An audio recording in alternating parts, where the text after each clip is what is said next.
आप दश महाविद्या का श्रवण कर रहे हैं। चौथी महाविद्या षोडशी।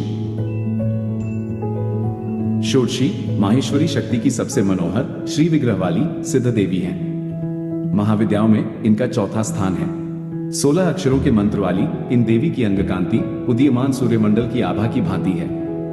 इनकी 4 भुजाएं एवं 3 नेत्र हैं। ये शांत मुद्रा में लेटे हुए सदाशिव पर स्थित कमल के आसन पर आसीन हैं। इनके चारों हाथों में क्रमशः पाश, अंकुश, धनुष और बाण सुशोभित हैं। वर देने के लिए सदा सर्वदा तत्पर भगवती का श्री विग्रह सौम्य और हृदय दया से आपूरित है।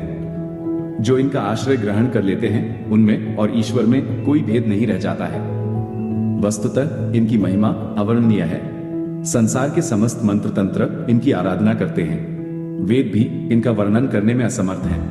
भक्तों को ये प्रसन्न होकर सब कुछ दे देती है। अभीष्ट तो सीमित अर्थवाच्य है। प्रशांत हिरण्यगर्भ भी शिव हैं और उन्हीं की शक्ति षोडशी है।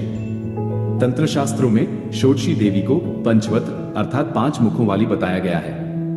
चारों दिशाओं में 4 और एक ऊपर की ओर मुख होने से इन्हें पंचवक्त्रा कहा जाता है। देवी के 5 मुख तत्पुरुष, सद्योजात, वामदेव, अघोर और ईशान शिव के 5 रूपों के प्रतीक हैं। 5 दिशाओं के रंग क्रमशः हरित, रक्त, धूम्र, नील और पीत होने से ये मुख भी उन्हीं रंगों के हैं। देवी के 10 हाथों में क्रमशः अभय, टंक, शूल, वज्र, पाश, खड्ग, अंकुश, घंटा, नाग और अग्नि हैं। इनमें षोडश कलाएं पूर्ण रूप से विकसित हैं, अतएव ये षोडशी कहलाती हैं। षोडशी को श्री विद्या भी माना जाता है।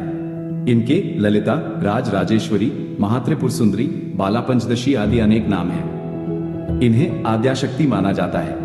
अन्य विद्याएं भोग या मोक्ष में से एक ही देती हैं। ये अपने उपासक को भुक्ति और मुक्ति दोनों प्रदान करती हैं।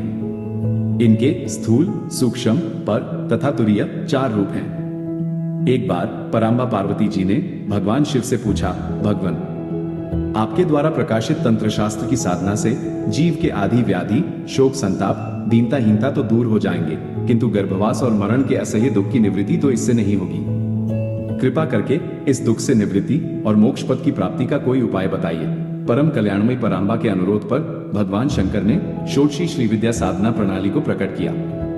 भगवान शंकराचार्य ने भी श्री विद्या के रूप में इन्हीं षोडशी देवी की उपासना की थी। इसीलिए आज भी सभी शांकर पीठों में भगवती षोडशी राजराजेश्वरी त्रिपुर सुंदरी की श्री यंत्र के रूप में आराधना चली आ रही है।